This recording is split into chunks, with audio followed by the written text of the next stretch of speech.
Hello students, today we are going to learn some specimens which are there in the lab, which are of classification of plants.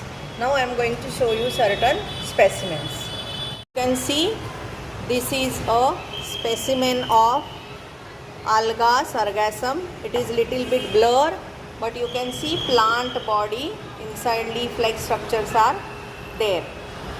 This is a specimen of Nephrolepis, where you can see at the back side of the leaflet there are sori placed. In the last video I have shown the my house one Nephrolepis plant leaflet. I have shown it to you. So this is a lab specimen where it is adaxial, that is back surface of the leaf. They are having the sori. You can see brown color spots, those are sori. Reproduction takes place with the help of it. Next specimen is of moss or Funaria. You can see this is a plant body. Funaria comes under Bryophyta.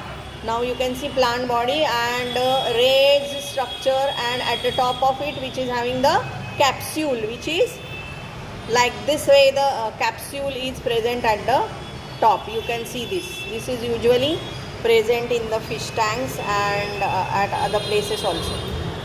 Now you can see next specimen, which is of Rixia. Now you can see Rixia specimen, the margin of the Rixia specimen is with the black. Now you can see here dichotomous branching. You can see over here dichotomous branching, black margin. These are the two distinguishing features of the Rixia, which is again a bryophyte, where the thallus is not differentiated into root, stem, leaves, flowers, fruits, etc.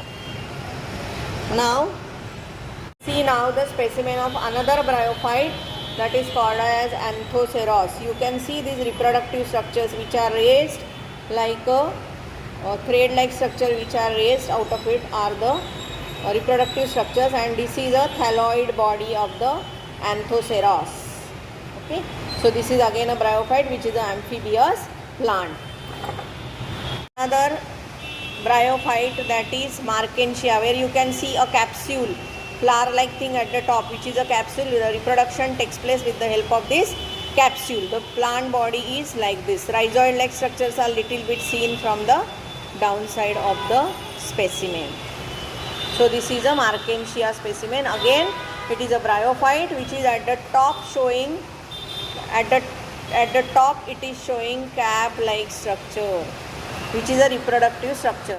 Microsporophyll of Cycas, that is, you can see these grain-like things are there, no? Inside these pollen grains are present. So this is a microsporophyll of Cycas, which comes under Gymnosperm. Gymnosperm are the plants where their reproductive structures are microsporophyll and megasporophyll. So this is a microsporophyll which has these pollen grains inside these.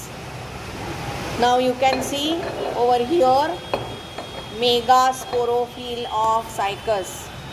Megasporophyll of Cycas. You can see it is a female reproductive part of these Gymnosperm, that is Cycas megasporophyll. You can see here ovules are placed at the margin, and when they will convert into seed, again seeds will be naked. That will not be included inside the fruit. Fruit formation is not present in the Gymnosperm, which is found in Angiosperms. See this woody thing, this is a wood-like structure, which is a cone of Pinus, which when I went to the Simla Kulu Manali trip, at that time I have collected it. This is a megasporophyll of Pinus. Okay, so this is again a Gymnosperm. Gymnosperms are usually a very tall plants which are found at the hilly regions mainly. Thank you, students.